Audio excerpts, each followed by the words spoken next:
مال ہے،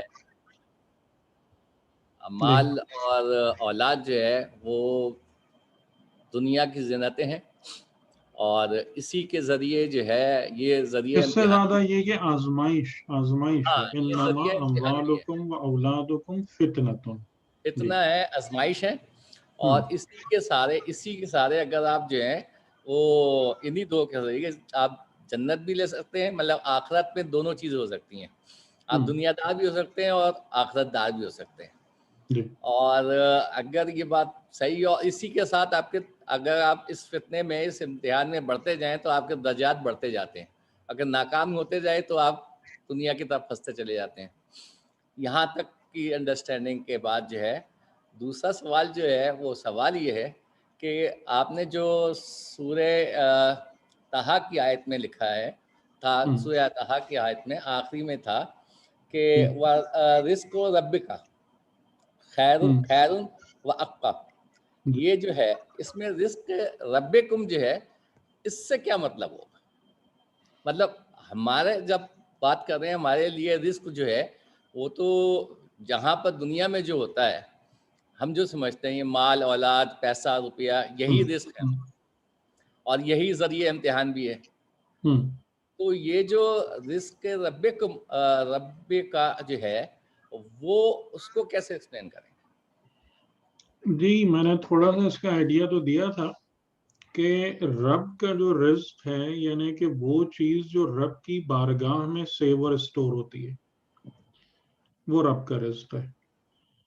اور وما ينفد عندكم وما عند اللہ باق، شاید یہ آیت بھی ہم نے آپ کو پڑھ کے سنائی تھی کہ بنیادی طور سے جو کچھ بھی ہمارے ہاتھ میں اس زندگی میں ہے یہ سب وجہ اور ذریعہ آزمائش ہے، لیکن جو کچھ خدا کے پاس ہے وہ فضائل اور کرامات ہیں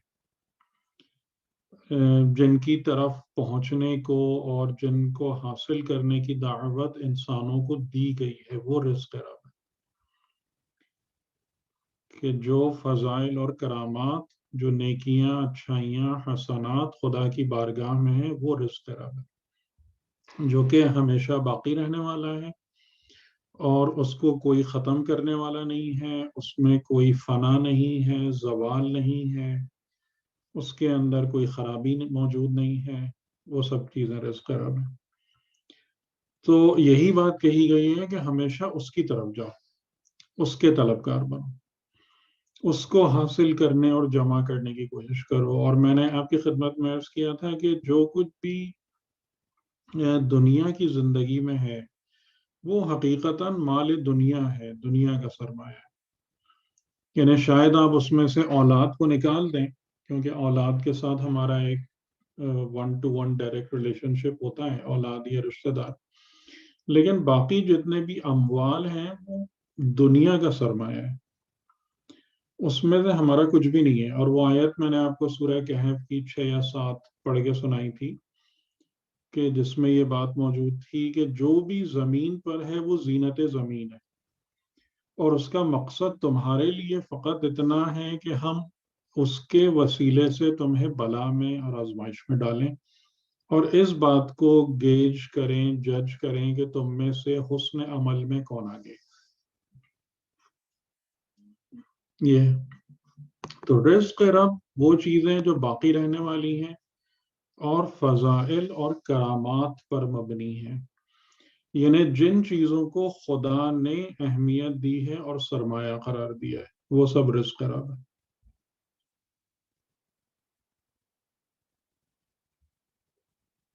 جی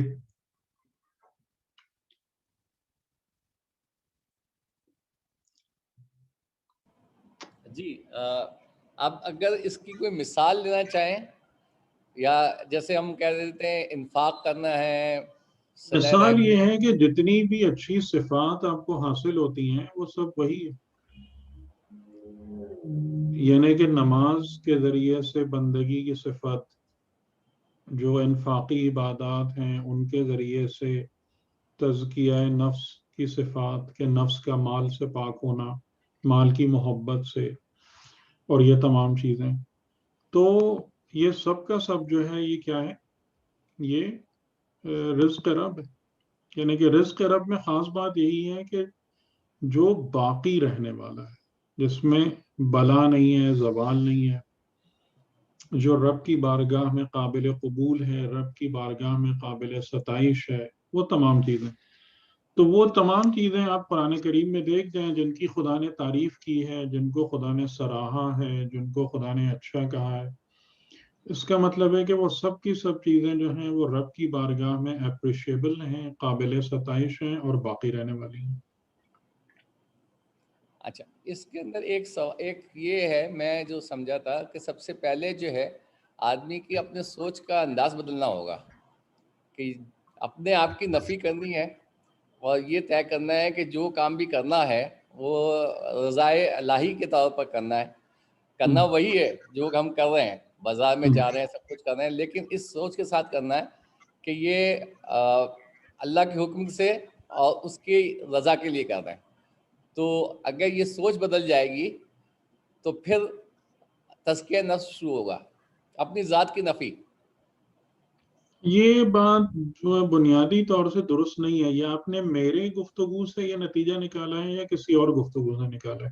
کیونکہ میں عام نہیں طور سے اس طریقے سے بات نہیں کرتا. نہیں، یہ میں نے اپنی طور پر ایک نتیجہ نکالا ہے کہ بھئی جب میں ہم، ساری باتیں کر رہا ہوں تو مجھے ہم، سب سے پہلے تو، کیونکہ یہی مال و دنیا جو ہے، مال و اولاد جو ہے، اس سے ہم. میں نے زندگی بھی مطلب آخرت بھی کما سکتا ہوں، اور آ، آ، مطلب نہیں، دنیا بھی لے اصولی سکتا ہوں. طور پر تو یہ لہو و لعب کا ہی ایک سورس ہے.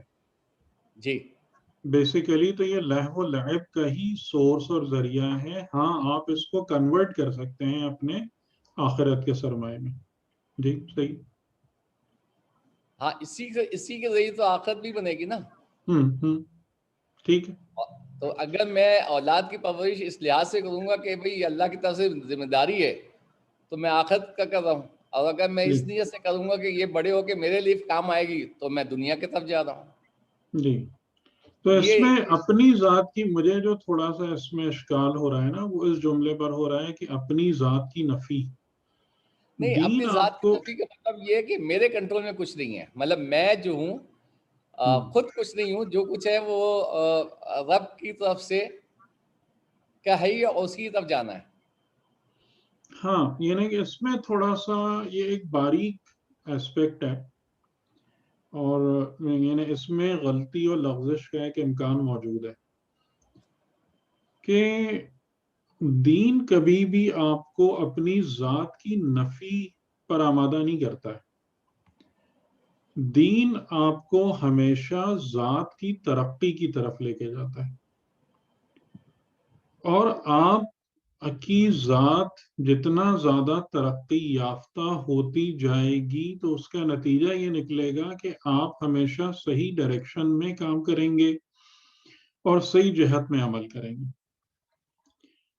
تو جو ہماری ترقی ہے ذات کی، یا ہماری معرفت اور تزکیے کے بعد ہم کو یہ سمجھ میں نہیں آتا ہے کہ ہم کچھ نہیں ہیں.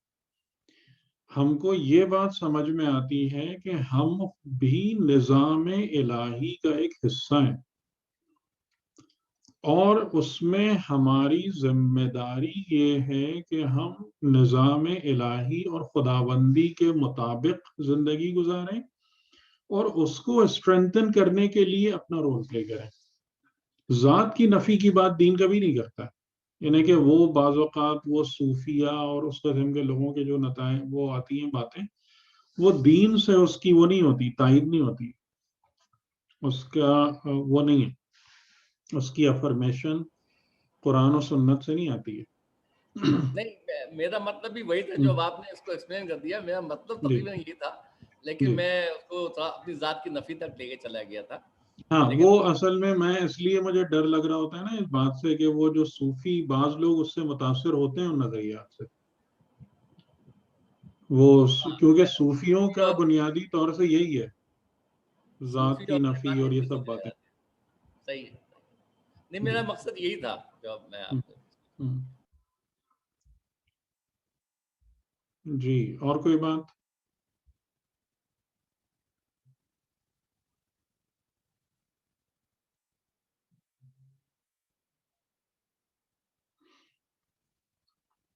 آپ لوگوں کو یہ بات سمجھ میں آ گئی، یہ دین اور دنیا کا جو فرق ہے، آخرت کی تعریف اور یہ سب چیزیں جو ہم نے بیان کی، کلیئر ہو گئی آپ لوگوں کو؟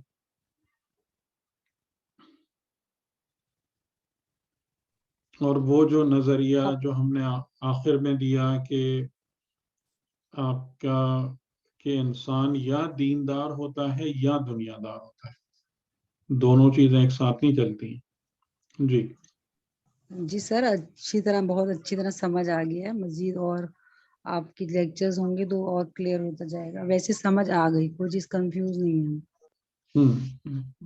گڈ۔ تو سوال نہیں ہے ابھی کسی کے پاس کوئی؟ میں آگے چلوں؟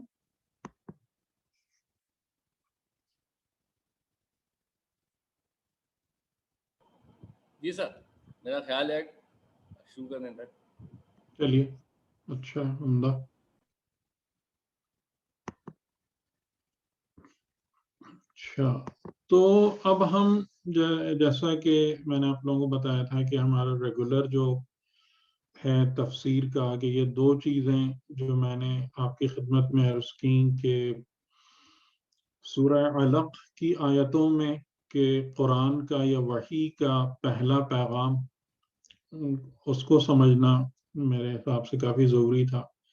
اور دوسرا یہ کہ ہمارے پاس جو ایک پرابلم ہے، کیونکہ بہت ساری چیزیں ایسی ہیں کہ جو ہماری دینی تربیت کا حصہ بن چکی ہیں اور وہ ایکچولی ہمیں رستے پر آگے لے جانے سے زیادہ رستہ روکتی ہیں ہمارا، اور ہمارا کام خراب کرتی ہیں۔ اور اس میں جو بنیادی پرابلم ایک ہے وہ یہ کہ ہمارے پاس خود دین اور دنیا کی صحیح تعریف ہمارے مد نظر نہیں ہوتی، اور یہ الفاظ ہم بڑے فریکوینٹلی یوز کر رہے ہوتے ہیں، لیکن اس کی جو معنویت ہے یا اس کا جو معنی ہے وہ درست انداز سے ہمارے سامنے روشن نہیں ہوتا، اور ہم کسی خاطر خواہ نتیجے پر نہیں پہنچ پاتے۔ ٹھیک ہے، تو یہ دو باتیں ہم نے بحمدللہ واضح کر دیں، اور امید ہے کہ آپ سب لوگوں کو سمجھ میں بھی آ گئی ہوں گی، اور آپ لوگ اس قابل بھی ہو گئے ہوں گے کہ ان نظریات کا ظاہر ہے اپنی عملی زندگی میں فائدہ اٹھائیں، تبھی اس کا ایک حاصل ہے اس ساری گفتگو کا۔ تو اب ہم چلتے ہیں تفسیر سورہ حمد کی طرف۔ تفسیر سورہ حمد اگرچہ کہ بہت کوئی آسان ٹاپک نہیں ہے، یہ بات بالکل ماننے والی ہے کہ سورہ حمد کے اندر بہت سارے مطالب و معارف ہیں، بہت ساری گہرائیاں ہیں، اور جبکہ ہماری روایتوں میں یہ جملہ ملتا ہے کہ جو کچھ قرآن میں ہے وہ سورہ حمد میں ہے، تو ظاہر ہے کہ اس سے آپ سمجھ سکتے ہیں کہ سورہ حمد کی جو اسکوپ ہے وہ اتنا مختصر نہیں ہے کہ جس کو بڑے سرسری طریقے سے یا آسانی سے جس سے گزر جائے۔ لیکن اس کو میں نے پریفر کیا کہ اس پر بات اس لیے کی جائے کہ سورہ حمد کی تلاوت ہم نمازوں میں 10 مرتبہ کم از کم کرتے ہیں روزانہ، اور اگر کچھ مطالب بھی انشاءاللہ ہمارے سامنے روشن ہو جائیں گے تو ہمارے لیے کافی بہتر ہوگا، کیونکہ جب بھی ہم نماز میں سورہ حمد کی قرأت کریں گے تو کچھ نہ کچھ باتیں دماغ میں آئیں گی اور ہمیں فائدہ دیں گی۔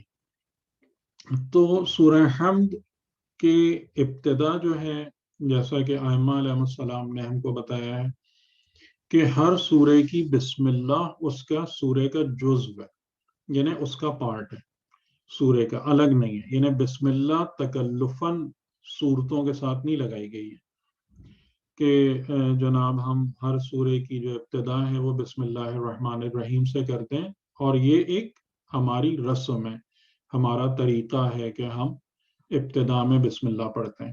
ایسا نہیں ہے، بلکہ ائمہ علیہ السلام نے فرمایا ہے کہ ہر سورے کی بسم اللہ الرحمن الرحیم اس سورے کا جزو ہے، اور اس کے ساتھ مل کر ایک معنویت کو پیدا کرتی ہے۔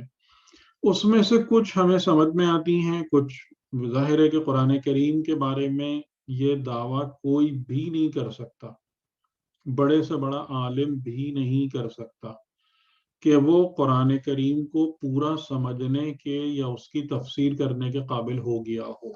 اور جو بھی اس قسم کا دعویٰ آپ کے سامنے کرے نا، آپ سمجھ لیں کہ یہ درست نہیں ہے، سچ نہیں ہے۔ اتنی زیادہ دقتوں کے باوجود بھی اگر قرآن کو ایک سمندر سے تشبیہ دی جائے تو لوگ تھوڑے بہت اس کی ڈیپتھ میں جانے کے اور اس کے اندر سے کچھ موتی نکال کر لانے کے یا اندر اس کے باطن کو دیکھنے کے تھوڑے بہت قابل ہو پائیں، اور پھر شاید میرے خیال میں کہ جو اگر اس کی گہرائیوں کو ایکسپلور کرتے بھی ہیں پھر وہ بتانے کے قابل نہیں رہتے، کیونکہ وہ تمام کی تمام باتیں جو ہیں وہ زبان پر لانا یا الفاظ میں ڈھالنا اتنا آسان کام نہیں ہوتا ہے، اور پھر ہر ایک کے سامنے وہ بولی بھی نہیں جا سکتی ہیں۔ تو یہ تمام کے تمام معاملات ہوتے ہیں۔ تو ایک حد تک جو ہے وہ قرآن کی تفسیر روشن ہے اور سمجھ میں آتی ہے۔ تو اس حوالے سے جو باتیں ہیں وہ اجاگر کرنے کی یا بیان کرنے کی کوشش کرتے ہیں۔ تو میں آپ سے یہ بات کہہ رہا تھا کہ پھر ہر سورے کی بسم اللہ الرحمن الرحیم کا اس کے مضامین اور مطالب سے کیا تعلق ہے، کیا لنک ہے، ہر جگہ نہیں پتا، لیکن سورہ حمد میں یہ بات بہرحال اچھے سے سمجھ میں آتی ہے کہ بسم اللہ الرحمن الرحیم دیگر آیتوں سے اس سورے کی کس طریقے سے کنیکٹ ہوتی ہے۔ تو میں نے آپ کے سامنے اسکرین پہ جو لکھا ہوا ہے کہ پہلے ہم بسم اللہ الرحمن الرحیم کا جائزہ لیں گے، اس کی تفسیر پہ تھوڑا غور کریں گے، اور پھر اس کے بعد انشاءاللہ تعالی دیگر آیتوں پر آئیں گے۔ تو بسم اللہ الرحمن الرحیم میں جب ہم آتے ہیں تو بسم کا جو ورڈ ہے پہلا، یہ حقیقتاً دو، اس کا ایک حرف اور ایک لفظ سے مل کر بنا ہے، اور عربی زبان میں آپ کو یہ بات پتہ ہی ہوگی کہ کئی جگہوں پر جو حروف ہیں جیسے با ہے، لام ہے، وا ہے، یہ حروف جو ہیں یہ بھی اپنا ایک معنی رکھتے ہیں۔ حروف یعنی عام طور سے یہ نہیں ہوتا ہے جیسے آپ کے اے سے لے کے زیڈ تک انگریزی میں، یا الف سے لے کر یہ تک اردو میں جتنے بھی لیٹرز ہیں یا حروف ہیں ان کے اپنا معنی نہیں ہوتا ہے، یہ ان کے وجہ سے کوئی معنی اسپیسیفکلی جنریٹ نہیں ہوتا ہے، لیکن عربی میں کچھ حروف ایسے ہیں کہ جو خالی لیٹر جو ہے وہ ایک معنویت کو جنریٹ کرتا ہے۔ تو ایسے ہی با بھی ہے۔ تو سب سے پہلے با جب آتا ہے اسم کے ساتھ مل کے تو وہ شارٹ ہو کے بسم، ہم اس کو پڑھتے ہیں بسم اللہ، اس میں سے الف ڈراپ ہو جاتا ہے۔ تو با اگر لگتا ہے کسی بھی لفظ کے ساتھ تو اس میں کچھ مزید سینس یا کچھ مزید تاثرات یا کچھ معنی اس میں جوڑ دیتا ہے، اور جو زیادہ تر با کے لگنے کی وجہ سے، ویسے تو شاید اگر آپ صرف و نحو کی کتابوں میں دیکھیں تو 20-22 موارد آتے ہیں با کے، لیکن 3 جو میں نے آپ کے سامنے لکھے ہیں یہ زیادہ تر استعمال ہوتے ہیں، کہ با کا مطلب ایک بائی ورچو آف یعنی سببیت کا ورڈ آتا ہے کہ یہ کیا ہے، سببیت، یعنی اس سبب سے، ایک یہ سینس آتا ہے۔ ان دا کمپینین شپ یعنی معیت میں، یا ان دا گارب آف اس کے لباس میں، تو یہ تمام کے تمام سینسز با کے لگنے سے بنتے ہیں کسی بھی ورڈ میں۔ تو آپ اگر اس کو دیکھیں تو تقریباً آپ اس بات کو سمجھیں گے کہ با جب اسم کے ساتھ لگتا ہے تو اس میں شروع کا سینس اتنا نہیں آتا ہے، یعنی ہم جب ترجمہ کرتے ہیں نا کہ بسم اللہ الرحمن الرحیم کے شروع کرتا ہوں اللہ کے نام سے، تو یہ شروع والی بات جو ہے نا یہ ایک سینس اس میں سے بنتا ہے، بنایا جا سکتا ہے لیکن حقیقتاً جو ہے وہ یہ ہے کہ بائی ورچو آف اسم آف اللہ یا معیت میں اسم خدا کی، اس اسم کی معیت میں یا اس اسم کے ذیل میں سبب میں جو ہے ہم آگے چلتے ہیں. اچھا، تو یہ ایک با والی بات ہو گئی کہ با کا مطلب کیا ہے کہ یا با جو ہے با سببیت ہے. اس کے بارے میں لوگ زیادہ کہتے ہیں کہ ہاں یہ وہی ہے، یعنی کہ اسم اللہ کے سبب سے، اسم اللہ کی بنا پر، یہ اس کا پراپر ترجمہ ہوگا، یا اسم اللہ کی معیت میں. ٹھیک ہے، یہ تو با کا سینس آیا. اس کے بعد اسم جو ہے یہ کافی دقت طلب ورڈ ہے اسم کا. اسم کے لفظی معنی جو ہیں وہ کیا ہوتے ہیں؟ ہماری اردو میں ہم کہتے ہیں نام یا انگریزی میں نیم، لیکن یہ کافی ایک وہ کنفیوزنگ ہے یا غلطی کہہ لیں کہ یہ نام اور نیم والا جو حساب کتاب ہے نا اسم کے ساتھ، یہ ایک ہمیں غلط جگہ پہ لے جاتا ہے. اس کی وجہ کیا ہے کہ آپ جب بھی نام کی بات کرتے ہیں تو نام ایک ٹوٹلی اعتباری چیز ہے. اعتباری چیز کا مطلب کیا ہے کہ اگر کسی کا بھی نام زید ہے، حمزہ ہے، یہ نام بذات خود ایک بالکل انڈیپینڈنٹ ایک ٹیگ ہے. ٹھیک ہے، یہ ایک ٹیگ ہے. مطلب ٹیگ کا مطلب ہے کہ ایک نمبر پلیٹ ہے، یہ ایک پلیٹ ہے جس پر ایک چیز لکھی ہوئی ہے. اب آپ اسے کسی کو کیا کریں، آپ یعنی کہ وہ پلیٹ لے جا کر کسی کے اوپر لگا دیں، ٹھیک، کسی کے اوپر لگا دیں، فٹ کر دیں، اور اس کے بعد آپ کہیں کہ جناب اس کا نام یہ ہے. اس سے کیا فرق پڑتا ہے؟ یعنی اگر ایک انسان کا نام زید ہے تو یہ نام جو نمبر، نام کی جو پلیٹ، نیم پلیٹ اس کے اوپر لگ گئی، اس کی شخصیت کے ساتھ اٹیچ ہو گئی، یہ اس کی پرسنالٹی کو ڈیفائن نہیں کر رہی. اسی نام کے آپ کو 500 لوگ اور مل جائیں گے تو اس سے کیا فرق پڑے گا؟ تو اس کا مطلب ہے نام میں تو کچھ نہیں ہے نا، اس لفظ میں تو کچھ نہیں ہے. وہ جو 3 ورڈ ہیں زا، یا اور دال، زید، اس میں کچھ نہیں ہے. تو ہم جب نام کی بات کرتے ہیں، نیم کا ذکر کرتے ہیں کہ اس کا نام درخت ہے اور یہ آم کا درخت ہے اور یہ کیلے کا درخت ہے فلاں، تو یہ سب ایک ہمارا اعتبار ہے. اعتبار کا مطلب کیا ہے کہ ہم نے ایک چیز کے بارے میں سیٹ کر لیا ہے، قبول کر لیا ہے کہ جناب اس کا نام یہ ہونا چاہیے.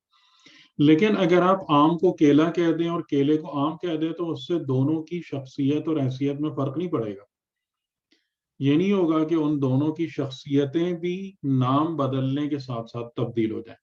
ٹھیک ہے، تو جو نام ہم لیتے ہیں یا جو نام رکھتے ہیں یا جس نام کے ساتھ ہم کسی کو یاد کرتے اور پکارتے ہیں، ان ناموں کی حقیقت اور حیثیت یہ ہوتی ہے. تو اگر ہم یہ سمجھ لیں کہ اللہ کوئی نام ہے تو چیزیں جو ہے نا وہ بہت ایک عجیب و غریبی جگہ پہ پہنچ جائیں گی.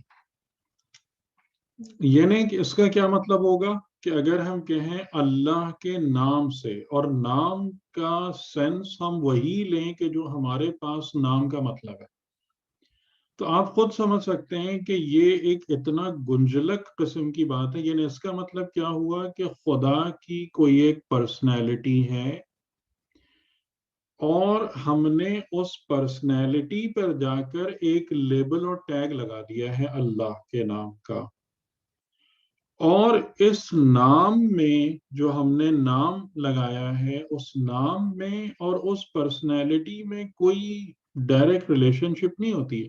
وہ خالی شناخت اور آئیڈینٹیفیکیشن کے لیے یوز کیا جاتا ہے. جیسے مثال کے طور پر ایک بندے کا نام رکھیں شجاع، تو شجاع نام رکھنے کا مطلب یہ تھوڑی ہے کہ وہ بہادر ہے. ہو سکتا ہے کہ وہ انتہائی بزدل انسان ہو. ایک بہت ہی بزدل اور ڈرپوک انسان کا نام بھی شجاع ہو سکتا ہے. تو اس کا مطلب کیا ہوا کہ نام اور شخصیت میں باہمی کوئی ربط نہیں ہے. نام خالی ایک اوپر سے لیبل ہے جو آپ جس کے ذریعے سے آپ کسی کو آئیڈینٹیفائی کرتے ہیں. تو اگر ہم بسم اللہ کا یہ ترجمہ کرنے کی کوشش کریں کہ اللہ کے نام سے یا اللہ کے نام کے ساتھ یا اللہ کے نام سے, تو اس میں سب سے بڑی گڑبڑ یہی ہو جائے گی.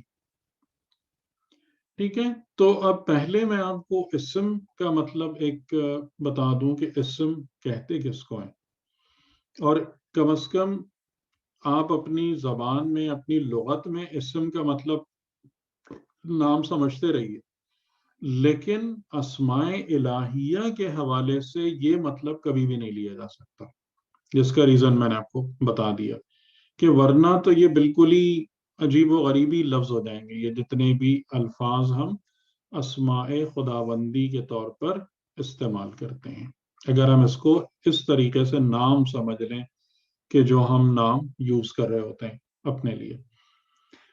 ٹھیک ہے, یہ میں نے جو مثال آپ کے سامنے دی ہے رکھی ہے جس میں 4 شکلیں بنی ہوئی ہیں کہ پہلے میں نے ورڈ لکھے, ٹھیک ہے, درخت کے یا ٹری کے, یہ میں نے لفظ لکھے ہیں اردو میں اور انگریزی میں, درخت یا ٹری.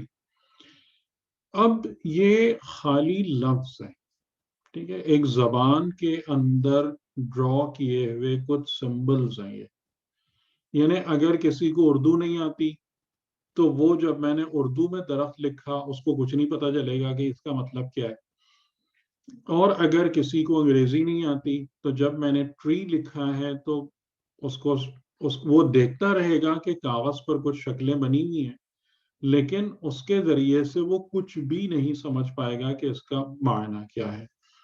تو ایک تو اسم یہ ہے, اسم کی حالت کہ جب آپ کسی چیز کا نام ایک خاص لینگویج میں بتاتے ہیں اور لکھتے ہیں. اچھا, اب اگر فرض کریں کہ کسی شخص نے درخت پہلے زندگی میں کبھی نہیں دیکھا ہے, اس کو نہیں پتا ہے کیا ہوتا ہے, اور ہم نے اس سے کہا درخت, یا اس کے سامنے لکھ دیا درخت, وہ اردو پڑھ سکتا ہے, اس نے پڑھ لیا, لیکن اب وہ کہے گا یہ کیا چیز ہے, آپ نے ایک چیز کا نام تو مجھے بتا دیا ہے لیکن یہ ہے کیا. تو اس کا مطلب ہے کہ نام خالی جو ہے وہ کمپلیٹ پکچر نہیں دے رہا ہے سننے والے یا دیکھنے والے کو. تو ہم نے پھر کسی بھی درخت کے پاس اس کو لے جا کے, بلکہ اس سے پہلے ایک مرحلہ اور آتا ہے کہ ہم نے اس کے سامنے کاغذ پر یا کسی بورڈ پر ایک درخت کی شکل بنا دی, جیسے کہ دوسرے اس میں آپ دیکھ رہے ہیں کہ شکل بنی ہوئی ہے یہاں پہ, کہ پہلے ہم نے اس کا نام لیا, نام لکھا, نام سے اس کی تشفی نہیں ہوئی, اس نے کہا یہ کیا ہے, ہم نے شکل بنا دی. ٹھیک ہے, اب اس کو تھوڑا بہت کچھ سمجھ میں آیا کہ اچھا یہ ایک ایسی کوئی چیز ہے جس کو کہتے ہیں درخت. پھر وہ باہر نکلا اور اس نے باغ میں یا کسی جگہ پر جا کے ایک جو ریئل ٹری ہے, حقیقی درخت ہے, اس کو دیکھا کہ جہاں پر تنے ہیں اور شاخیں ہیں اور پتے ہیں, پھل ہیں اور یہ سب چیزیں. اب اس کو ایک بات اور سمجھ میں آ گئی کہ اچھا درخت اس کو کہتے ہیں. لیکن جب اس نے اور دنیا میں سیر کی تو اس کو ایک اور عجیب بات نظر آئی, اور وہ عجیب بات یہ نظر آئی کہ دنیا میں ہزاروں قسم کے درخت ہیں, ہزاروں درخت ہیں, لیکن الگ الگ ہیں زیادہ تر ان میں سے. یعنی جو آم ہے وہ سیب سے نہیں ملتا, سیب آڑو سے نہیں ملتا, آڑو کیلے سے نہیں ملتا, ہر ایک کی اپنی اپنی ایک ساخت ہے, ایک اسٹرکچر ہے, ایک الگ حالت ہے. تو اس کے دماغ نے اس بات کو سوچنا شروع کر دیا کہ کیا کوئی ایسی حقیقت بھی عالم میں وجود رکھتی ہے جو ہر درخت کی حقیقت ہو. کیا یہ کوئی ایسا پاسبل ہے کہ جو بھی درخت یا ٹری ہے اس کا ایک ماسٹر ایگزسٹنس ہو کہ جس میں سے سب کچھ نکلتے ہیں, جس میں سے تمام درخت برآمد ہوتے ہیں. یعنی درخت کی صفت, درخت کی وجودیت اور ایگزسٹنس کا ہونا, کیا ایسی بھی کوئی چیز ہے اور ہو سکتی ہے. اور فلسفے اور حکمت کی زبان یہ کہتی ہے کہ بالکل ایسا ہی ہے. کہ جیسے قرآن کریم میں بھی ہے نا خلقکم من نفس واحدۃ، کہ انسان جو بلینز آف ہیومنز الگ الگ اپنے جسم اور اپنی پرسنالٹی کے ساتھ دنیا میں موجود ہیں، لیکن انسان کی ایک حقیقت خدا کے پاس موجود ہے جو نفس واحد ہے، کہ جس میں سے تمام کے تمام انسان موجود ہوتے ہیں. اور یہ کام ہم بھی اپنی مینوفیکچرنگ میں کرتے ہیں کہ آپ جو زیادہ تر چیزیں بناتے ہیں تو اس کے لیے آپ ایک ڈائی بناتے ہیں، ایک مولڈ بناتے ہیں، سانچہ بناتے ہیں، کہ جس کے اندر وہ شکل بنی ہوئی ہوتی ہے. آپ اس میں مٹیریل ڈالیں، پلاسٹک ڈالیں، میٹل ڈالیں، اور وہ چیز اس میں سے ڈال کے باہر نکال دیں. ٹھیک ہے؟ تو اب ہمارے پاس کسی بھی شے کو جاننے کے حوالے سے 4 مراحل کم از کم آ گئے. ایک یہ کہ ہم جو اس کا نام رکھ دیتے ہیں، اور ہر نام مختلف زبانوں میں مختلف ہوتا ہے. اس کے بعد یہ کہ اس کو پکچر میں یا ایک تصویری شکل میں ڈھالنا، یہ بھی اس کی ایک ریپرزنٹیشن ہے. پھر اس کی ایک فزیکل فارم، اور فزیکل فارم کے بھی بیونڈ اس کی ایک حقیقت جو ملکوتی عالم میں ایگزسٹ کرتی ہے اور کر سکتی ہے. تو اب ان میں سے اسم حقیقتاً کیا چیز ہے؟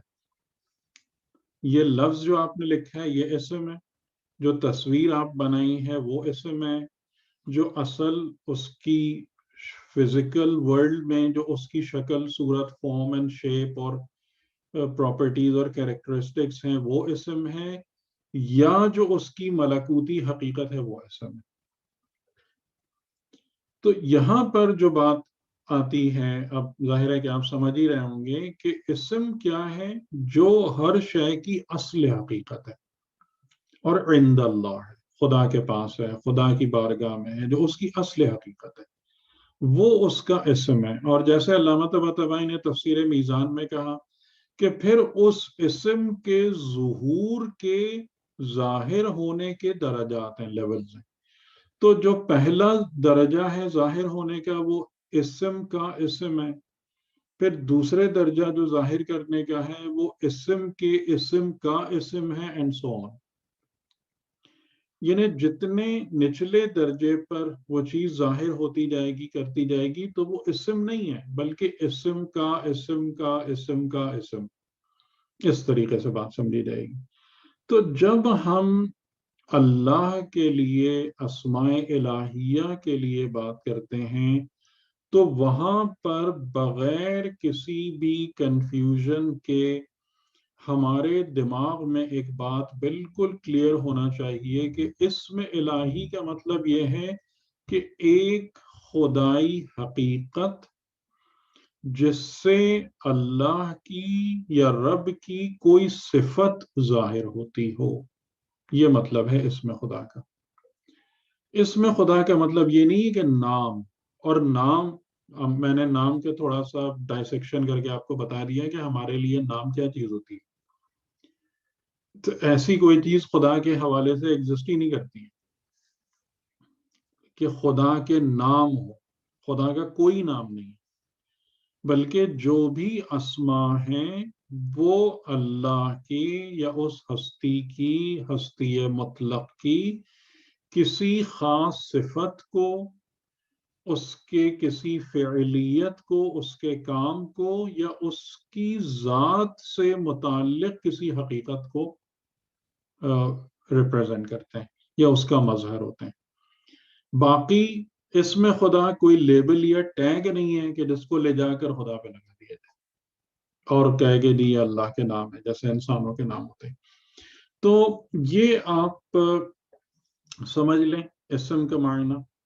اور بے اسم، با اور اسم مل کے جو بے اسم ہوتا ہے، اس کو بھی میں ایک ایگزامپل سے آپ کو سمجھا دیتا ہوں کہ اس میں کون سی بات آپ کے سامنے آئے گی، کیونکہ آپ عام طور سے ترجمہ کرتے ہیں شروع کرنے کا، لیکن جو اگر اس کے لٹرل میننگ میں آیا جائے تو سببیت اور معیت کے معنی زیادہ اجاگر ہو رہے ہوتے ہیں.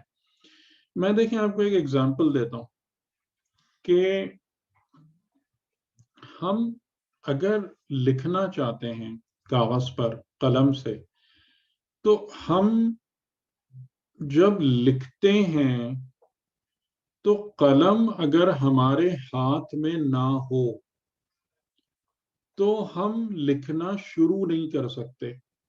یعنی وی کی ناٹ بگن رائٹنگ، ہم رائٹنگ شروع ہی نہیں کر سکتے اگر قلم ہمارے ہاتھ میں ہے. ہم اگر کاغذ پہ ہاتھ پھیرتے رہیں گے اس سے لکھائی نہیں ہوگی. تو قلم جب ہم ہاتھ میں لیں گے تو وہاں سے لکھائی کی ابتدا ہوگی، شروع ہوگی. ہم جب لکھ رہے ہیں تو یہ لکھنا قلم کے سبب سے ہے یا بائی ورچو آف پین ہے. اور اگر ہم جتنی دیر لکھنا چاہتے ہیں تو ضروری ہے کہ قلم ہمارے ہاتھوں میں رہے ان دا کمپینین شپ آف پین. تو اس مثال کو اگر آپ سامنے رکھیں، یعنی کہ اگر میں انگلش میں اس کو وہ ترجمہ کر دوں کہ I am writing with a pen, تو یہ پریپوزیشن یہاں پر استعمال ہو رہا ہے ود کا. تو یہ ود جو ہے نا، یہ تمام چیزوں کو بہت اچھے سے سمجھا رہا ہے. اور اسی سے آپ سمجھ لیں کہ جب ہم بے اسم اور بسم اللہ کی بات کرتے ہیں تو اس میں کم از کم کتنے معنی اس کے اندر آ جاتے ہیں. پہلا معنی یہ ہوتا ہے کہ شروع، دوسرا معنی یہ ہوتا ہے کہ اس کے سبب سے، اس کی وجہ سے، اس کی مدد سے، اور اگر وہ نہ ہو تو کچھ بھی نہیں لکھ ہی نہیں پائیں گے. اور تیسرا یہ کہ اس کی معیت میں، یعنی جتنی دیر تک آپ لکھیں گے اتنی دیر تک اس کو آپ کے ہاتھ میں ہونا چاہیے، آپ کے ساتھ ہونا چاہیے، ورنہ آپ نے جہاں قلم رکھا آپ کی لکھائی بھی ختم ہو گئی.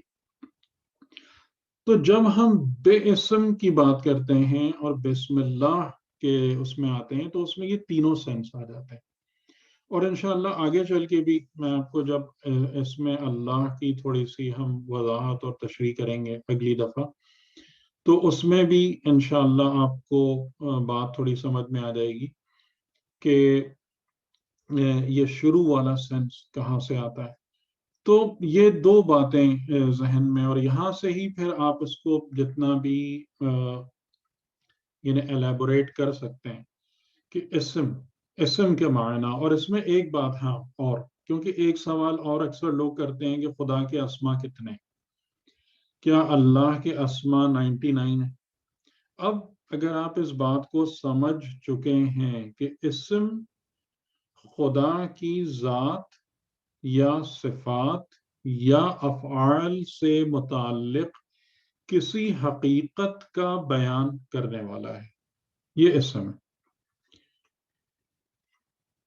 تو اب ہمیں اس بات کو سمجھنے میں بالکل دشواری نہیں ہونا چاہیے کہ اسماء الہیہ 99 نہیں ہو سکتے، بلکہ اسماء الہیہ لامحدود ہیں، انفینٹ ہیں. اور اس کی وجہ کیا بنے گی انفینٹ ہونے کی؟ اس لیے کہ خدا کی صفات اور افعال اور ذات کے مظاہر محدود نہیں ہو سکتے، ان میں محدودیت نہیں آ سکتی کہ آپ ان کو کسی گنتی یا کسی فائنائٹ ویلیو کے ساتھ اس کا تعین کرتے ہیں، اتنے ہیں یا اتنے نہیں. تو اگر آپ اسم اور اسم کی حقیقت اور اس کی پراپر ڈیفینیشن کو سمجھ لیں گے تو کیونکہ یہ سوال بھی اکثر لوگ کرتے ہیں کہ 99 اور 99 کے بارے میں ہم نے ایک حدیث پڑھی تھی رسول خدا کی، وہ اس کو بہت اچھے طریقے سے بیان کرتی ہے کہ جس میں آپ نے فرمایا کہ یہ جو 99 اسما بیان کیے جاتے ہیں یہ در حقیقت خدا کا تحفہ ہے انسان کے لیے. اور خدا کا تحفہ ہے انسان کے لیے کا کیا مطلب ہے کہ اسما کا جو ریلیونس ہم سے بنتا ہے وہ یہ بنتا ہے کہ یہ وہ صفات اور افعال خدا ہیں کہ جنہیں تم اپنے اندر پیدا کرنے کی کوشش کرو، جنہیں تم اپنے اندر پیدا کرو. کیونکہ جب خدا نے آدم کے لیے کہا کہ علم آدم الاسماء کلہا، تو علمہ کا مطلب کوئی کتاب پڑھا دی یہ نہیں ہے، بلکہ علم آدم الاسماء کلہا کا مطلب یہ ہے کہ آدم کے اندر وہ صلاحیت رکھ دی کہ آدم اسماء الہیہ کو اپنے اندر جذب کر کے ریفلیکٹ کر سکتے ہیں. یہ کوالٹی ہے آدم کی. یعنی اگر خدا خالق ہے تو آدم کے پاس بھی صفت خلقت موجود ہے. اگر خدا رازق ہے آدم کے اندر بھی صفت رزاقیت موجود ہے. اگر خدا رب ہے تو آدم کے اندر بھی صفت ربوبیت موجود ہے. بندہ بھی رحمان و رحیم ہے. تو یعنی اس کا مطلب کیا ہوا کہ یہ جو اسماء ہیں اور جو ہمیں بتائے گئے اور زیادہ تر جن 99 اسماء کا ہم ذکر کرتے ہیں تو یہ وہ اسماء ہیں کہ جو خدا نے ہمیں تحفے میں دیے ہیں کہ اذن خدا سے مرضی خدا سے ان صفات کو ہمیں اپنے اندر پیدا کرنا چاہیے اور ہم پیدا کر سکتے ہیں. ہاں کچھ اسماء ایسے ہیں کہ جو ہمارے بس سے باہر ہیں. کیونکہ اگر آپ جیسے دعائے جوشن کبیر پڑھتے ہیں تو دعائے جوشن کبیر میں بھی شروع سے آخر تک اسماء الہی ہیں. اور اگر آپ اس کی گنتی گنیں نا تو آپ کو کتنے اسماء ملیں گے دعائے جوشن کبیر میں؟ 1001. 1001 1001 اسماء الہیہ اس میں موجود ہے دعائے جوشن کبیر. ٹھیک. تو ان میں سے بہت سارے اسماء ایسے ہیں کہ جو پھر انسان کے بس کی بات نہیں ہے. کہ جیسے لیس کمثلہ شیء یہ ایک اسم ہے. اب یہ اسم انسان تھوڑی ہو سکتا ہے لیس کمثلہ شیء. یا اسی طریقے سے اس میں ایک اور خاص بات بھی ہے کہ جب خدا کے لیے ہم کہتے ہیں سمیع و بصیر تو اللہ کی جو سماعت اور بصارت کی کوالٹی ہے اگرچہ کہ یہ کوالٹی سمیع و بصیر ہونا انسان میں بھی ہے لیکن ظاہر ہے کہ اس میں کوئی مماثلت نہیں ہے کوئی کمپیریزن نہیں ہے خدا کے سمیع و بصیر ہونے میں اور انسان کے سمیع و بصیر ہونے میں. تو یہ فرق موجود ہے لیکن ایسنشلی وہ صفت یا وہ اسم خدا نے انسان کو بھی اپنی مخلوق کو بھی عطا کیا ہے. سمیع و بصیر، خالق، رازق، رحمان، رحیم، کریم یہ تمام اسماء وہ ہیں جو اسماء الہیہ جو انسان کو عطا ہوئے ہیں اور انسان سے اس بات کو چاہا گیا ہے کہ وہ ان اسماء و صفات کو اپنے اندر پیدا کرے. اور جیسے ابھی شہزاد بھائی شروع میں بات کر رہے تھے کہ ان اسماء و صفات کو پیدا کرنا ہی رزق رب ہے. یہ رزق رب کی بہترین تعریف ہے کہ اسماء و صفات خداوندی کو اپنے اندر پیدا کرو اور یہ تمہیں رزق تمہارے رب نے دیا ہے. لو یہ اسماء لو یہ صفات لو ان کو اپنے اندر جذب کرو اجاگر کرو اور اگر یہ تمہارے اندر پیدا ہو جائیں تو تمہارے اندر بھی وہ خدائی لطف اور سرور پیدا ہو جائے گا کہ جو ہمیشہ باقی رہنے والا ہے اور جو کبھی ختم ہونے والا نہیں. اس کا تعلق دنیا سے بالکل نہیں ہے. یہ رزق رب ہے حقیقتاً رزق اسماء رزق رب ہے. ٹھیک ہے تو میری گفتگو آج کی حد تک تمام ہوتی ہے. انشاءاللہ پھر جو آگے 3 اسماء آ رہے ہیں اللہ رحمان اور رحیم پھر ان کی وضاحت کرنے کی کوشش کریں گے آئندہ کہ اس میں کیا کیا اس کی معنویت ہے اس کی تفسیر و تشریح کیسے پاسبل ہوتی ہے. تو آج کی گفتگو کے حوالے سے کوئی بات ہے تو جی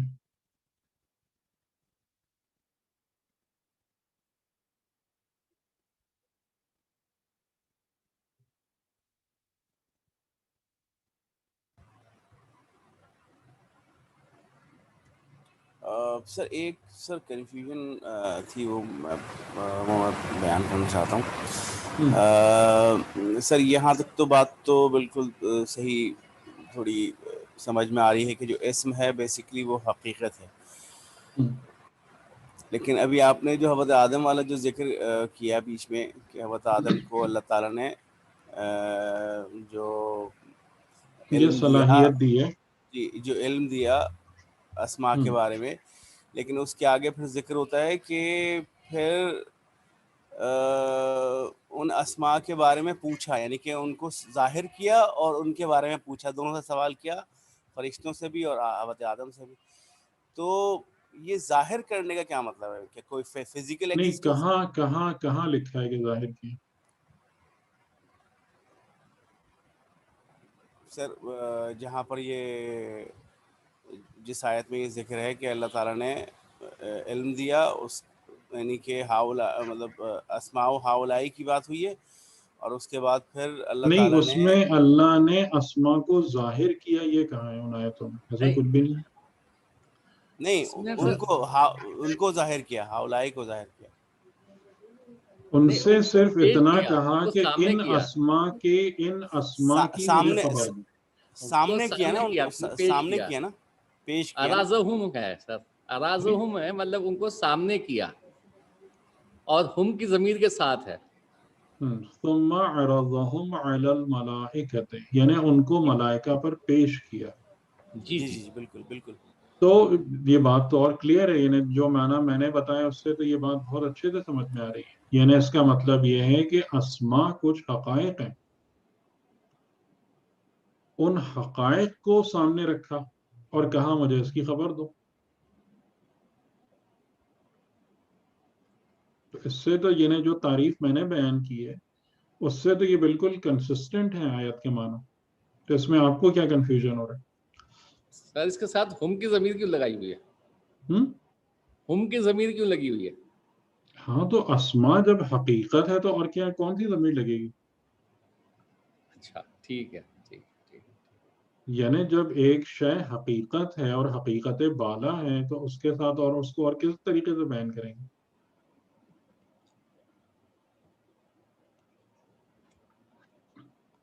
یعنی آپ بتا دیجئے نا جو کہنا چاہ رہے ہیں. نہیں اگر یہ ہو سکتا ہے نہ سمجھ پا رہا. اصل میں جو ہم لوگوں نے سنا ہوا ہے نا تو وہ پنجتن کو پیش کیا، تو اس لحاظ سے میں اس کو کر رہا تھا. دوسری بات یہ کہ پھر جو اس میں اللہ ہے، اللہ دیکھیں اس میں اگر آپ اس کو پڑھیں گے نا آگے آیتوں کو، تو اس کے اندر جو بات ہو رہی ہے کہ بات سمجھ میں آتی ہے کہ وہ کیا چیز تھی جو ان کے سامنے رکھی گئی تھی. وہ ان کی ہی کوئی حقیقت تھی. یعنی بعد میں آدم نے جب ملائکہ کے سامنے جو چیز کھولی ہے وہ خود ملائکہ کی حقیقت ہے. آپ نے اس بات پہ غور کیے؟ پورا اگر آپ اس کو دیکھیں کہ علم آدم الاسماء کلہا، ایک بات کہ آدم کو جو علم عطا ہوا وہ اسماء کل کا عطا ہوا. یعنی کہ جتنی خدائی حقیقتیں ہیں، جتنی بھی خدائی حقیقتیں، آدم کو یہ صلاحیت عطا ہو گئی کہ وہ ان سب کا علم حاصل کر سکے، سب پہ حاوی ہو سکے. ٹھیک. پھر اس کے بعد ثم عرضهم علی الملائکہ، پھر ان کو پیش کیا گیا. عرضہ یعنی پیش کیا گیا. اور یہاں پر ایک بہت خاص بات ہے کہ جب اسماء کا ذکر آدم کے لیے ہوا تو بطور علم ہوا، جب ملائکہ کے لیے ذکر ہوا تو عرضہ پیش کیا گیا. یعنی اس کا مطلب یہ ہے کہ ملائکہ کے پاس وہ صلاحیت نہیں تھی کہ وہ ان کے عالم ہو سکتے. یعنی ان کی جو میں نے اسی لیے آپ کو علم اور عقل اور وہ ساری باتیں پہلے ہی سمجھا دی تھی کہ تاکہ جب یہ سب باتیں آئیں تو آپ کنفیوز نہ ہو. کہ علم کا مطلب کیا ہے بتائیں مجھے. سر قلب پہ کسی حقیقت کا ظاہر ہونا، حقیقت کا روشن ہونا. حقیقت کا روشن ہو جانا. ٹھیک. تو یعنی اس کا مطلب یہ ہے کہ قلب آدم میں یہ صلاحیت تھی کہ حقائق الہیہ اور عالم پر ان پر روشن ہو جاتی، لیکن ملائکہ میں یہ صلاحیت نہیں تھی. تو یہ علم اور عرض کا جو فرق ہے نا، یہ خود ہی سمجھا رہا ہے آدم اور ملائکہ کے پوٹینشل کو، اس کے ڈفرنس کو. ٹھیک. پھر اس کے بعد کہا ملائکہ کے سامنے پیش کیا، ان پہ ارضا کیا اور کہا فقال انبئونی، مجھے خبر دو، بے اسماء ہؤلاء، ان اسماء کی، ان اسماء یعنی ان حقائق کو مجھے بتاؤ یہ کیا ہے، یہ کیا ہے، یہ جو حقیقت حقائق ہم نے اسماء تمہارے سامنے رکھے ہیں بتاؤ ہمیں کیا ہے. انہوں نے عاجزی کا اظہار کیا. اچھا پھر جب اللہ نے آدم کو کہا تو یہ کہا یا آدم انبئہم باسمائہم، اے آدم انہیں ان کے اسما کی خبر دو. اب یہ کیا آپ کیا ترجمہ کریں گے؟ جو فہم آپ کے پاس ہے مجھے اس کا ترجمہ کر کے بتائیے. انبئہم باسمائہم کا معنی آپ کیا لیں گے؟ اے آدم ان ملائکہ کو ان کے نام بتا دو. جی جی ہم تو پھر یہی کہیں گے کہ ان کے نام بتا دو، پھر تو ان کی کوئی حقیقت سینس بتا بنا دو. بنا نہیں کوئی سینس؟ نہیں سینس نہیں بنتا. صحیح ہے، ان کی حقیقت بتا دو پھر وہ بات سینس بنتا ہے. ٹھیک ہے. تو یعنی کہ آدم نے ملائکہ کو ان کے اسما بتائے، یعنی ان کی حقیقت سے ان کو آگاہ کیا. یہ صلاحیت آدم میں، یہ کوالٹی خدا نے آدم کو دی ہے. ٹھیک ہے، تو جو معنی میں نے آپ کو اسم کا بتایا وہ کنسسٹنٹ ہے یا نہیں ہے؟ اس کی بنا پر ہر جگہ جہاں جہاں یہ اسم آ رہا ہے آپ ایکسپلین کر سکتے ہیں، آپ کو کنفیوژن نہیں ہوگا. لیکن جو بات جیسے آپ کہہ رہے تھے اس میں ایک جگہ آپ ایک بات کہیں گے دوسری جگہ پھنس جائیں گے.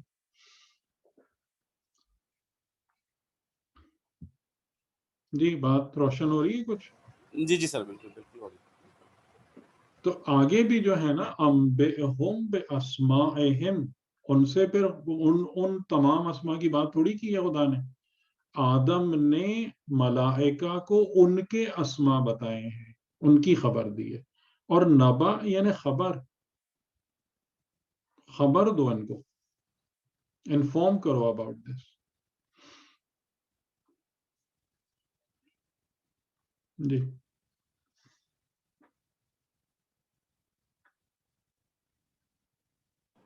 جی سر کلیئر ہو گیا یہ. صحیح. جی جی ٹھیک ہے، میں انتظار کر رہا ہوں کوئی اور بات اگر.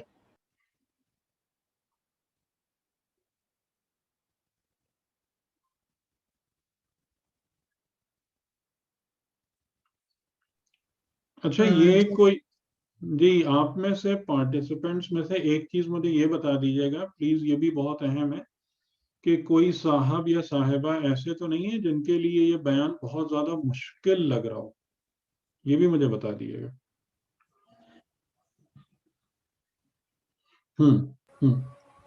نہیں سر ایسا تو نہیں ہے.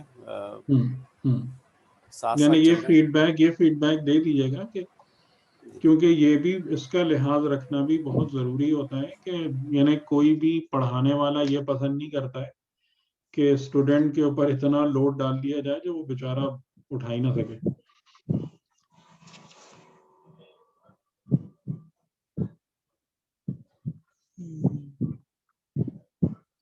جی سر یہ ایک سوال ہے میرا. یہ با کے بارے میں جیسے ہم نے سببیت اور ماہیت کا پڑھا ہے، لیکن عموماً ہم نے جیسے مجالس میں پڑھا کہ قرآن میں جو کچھ ہے وہ بسم اللہ، الحمد میں، اور الحمد میں جو کچھ ہے وہ بسم اللہ میں، اور بسم اللہ میں جو کچھ ہے وہ بائے بسم اللہ میں، اور وہ اس کے نقطے میں. اور مولا علی نے فرمایا انا نقطہ تحت البا. جی یہ کیا، اس کی کیا حقیقت ہے اور کیا ہے یہ سب؟ تو جس سے آپ نے سنا ہے ان سے نہیں پوچھا؟ نہیں ان سے نہیں پوچھا سر، آپ سے ان پوچھیں گے نا. سے پوچھے نا جا کے یہ کیا بات ہوئی. وہ کہتے ہیں کتابوں میں یہی لکھا ہوا ہے، ایسے ہی لکھا ہے، ایسے پڑھا ہے. نہیں ہم تو نے کتاب. دیکھیں نا میں نے آپ کو یہ بات کیوں نہیں بتائی؟ جی سر تو میں یہ کلیئر کر رہی تھی. اس لیے نہیں بتائی کہ میں اس کی تفسیر کرنے کے لائق نہیں. اچھا. یا اگر میں اس کی تفسیر کرنے کی کچھ کوشش کروں گا بھی تو وہ پھر ایسی بات ہو جائے گی کہ آپ بہت پریشان ہو جائیں گے.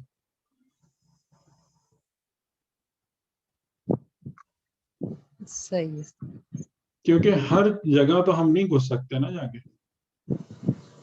اور یہی بات مجھے بعض اوقات ممبروں سے بہت زیادہ شکایت ہوتی ہے کہ وہ ایسی بات لوگوں کے سامنے کرتے ہیں کہ جس کے لیے بہت زیادہ بیک گراؤنڈ چاہیے ہوتا ہے. جی سر سوال آتے ہیں. جس ایک جملے تک پہنچنے کے لیے بہت زیادہ سفر طے کرنا پڑتا ہے. صحیح صحیح سر. تو یہ چیز موجود تو ہے لیکن اس کا بیان کرنا آسان نہیں ہے. تو سر پھر یہ بات بیان کیوں کی گئی ہے؟ تو پھر اگر ایسا تو مشکل تھا تو پھر تو یہ کنفیوژن پھیلانے اہل والی کے بات لیے ہے. ہے نا، ہر چیز اہل کے لیے ہوتی ہے نا. ہر چیز کے لیے ایک اہلیت چاہیے ہوتی ہے.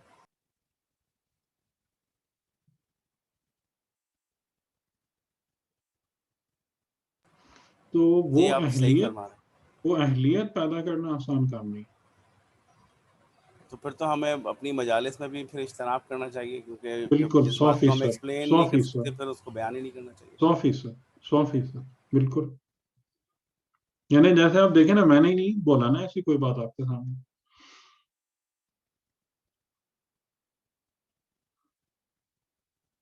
اور بعض اوقات روایتوں کے بھی مسائل ہوتے ہیں، لوگ اپنے جوش جذبات میں بہت کچھ کہہ جاتے ہیں. جیسے تفسیر سورہ حمد ہے امام خمینی کی، آپ لوگ بھی دیکھ سکتے ہیں. اس میں انہوں نے کہا ہے کہ یہ روایت میری نظر سے نہیں گزری.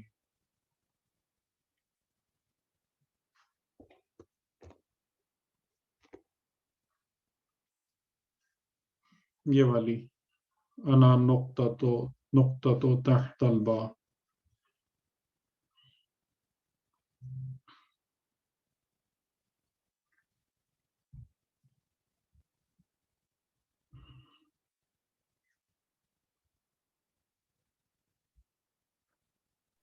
تو سر یہ تو خود مولا علی کا کلام ہے، تو اس میں کیا دقت ہے؟ کیا چیز؟ یہ تو مولا علی کی طرف سے روایت ہے نا کہ انہوں نے ایسا کہا.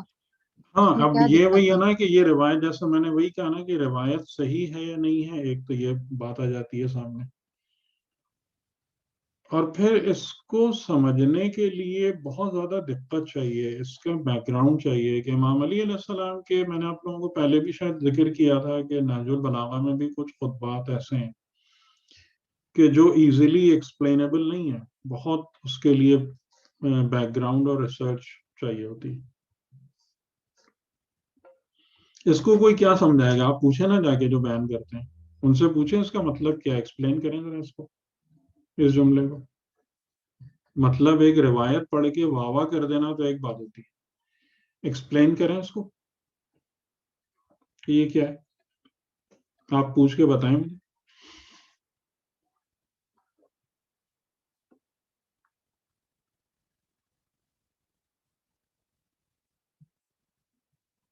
صحیح ہے، اگلی دفعہ آپ پوچھ کے سوری سر، بتائیے گا آپ نے مجھے. کیا کہا؟ مجھے سنا نہیں. میں نے کہا اگلی دفعہ جو ہے نا پوچھ کے بتائیے گا مجھے کسی بھی مولانا صاحب سے اس کا مطلب. دیکھیں کیا کہتے ہیں.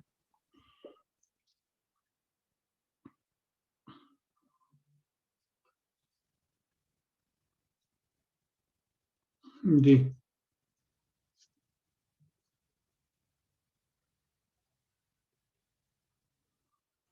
ٹھیک ہے، تو میں خیال ہے آج کی حد تک کوئی اور خاص بات نہیں ہے.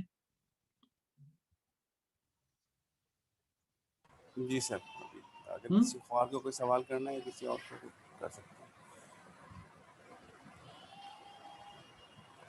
دیکھیں ایک بات جو میں آج کا تھوڑا سا آپ لوگوں کو ایک بات ریکمینڈ کروں گا کہ جب بھی آپ کوئی گفتگو سنتے ہیں نا تو اس میں دو اسٹریمز چل رہی ہوتی ہیں.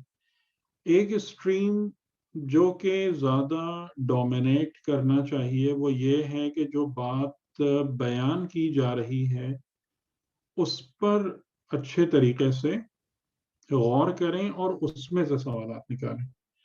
لیکن جو زیادہ تر ہمارے یہاں، کیونکہ میں بہت عرصہ ہو گیا مختلف فورمز پہ بات کرتے کرتے، لیکن ہمارے یہاں جو بات ہوتی ہے نا زیادہ تر طریقہ یہ ہوتا ہے کہ آپ کے دماغوں میں پہلے سے جو چیزیں موجود ہیں وہ اس موضوع سے ٹکرانے لگتی ہیں اور پھر وہاں سے سوال نکلتے ہیں. جیسے ابھی آپ لوگوں نے جو بھی زیادہ تر سوالات کیے نا وہ ہماری گفتگو سے مربوط سوالات نہیں تھے جو ہم نے بات کی، بلکہ وہ سوالات وہ تھے کہ جو چیزیں پہلے سے آپ کے دماغ میں موجود ہیں کہ اس کے یا تو آپ کوئی اس کی کلیریفیکیشن چاہ رہے ہیں یا اس کے کوئی کنفیوژن دور کرنا چاہ رہے ہیں.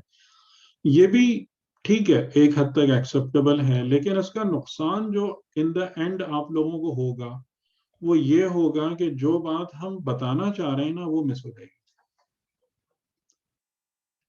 یعنی جو کچھ سیکھنے کے لیے آپ بیٹھے ہوئے ہیں وہ اس کا کافی کم پرسنٹیج آپ ایبزارب کر پائیں گے.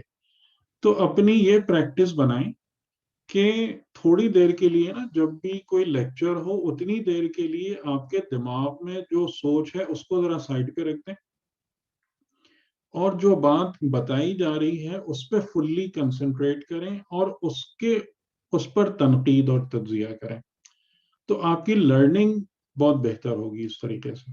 کیونکہ یہ میں نے اکثر دیکھا ہے کہ وہ یہی ہوتا ہے کہ ذہن انہی سب جگہوں پہ جا کے الجھ جاتا ہے کہ جو پہلے سے ہمارے دماغ میں اس کی شاخیں نکلی ہوئی ہوتی ہیں اور جو اصل بات کہی گئی ہوتی ہے وہ تھوڑی سی ادھر ادھر ہو جاتی ہے. تو یہ ایک میری طرف سے ذرا ایک تنبیہی نوٹ ہے, اس کو تھوڑا سا آپ لوگ غور کر لیجیے گا. اور یہ پریکٹس جب بھی کسی کلاس میں جائیں تو اس پر تھوڑا سا اپنے آپ کو تربیت دیں اس حوالے سے لرننگ کی.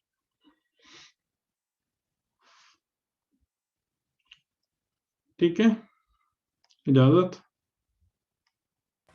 جی سر, بہت شکریہ. خدا حافظ. اللہ حافظ. اللہ حافظ. اللہ حافظ. جزاک اللہ.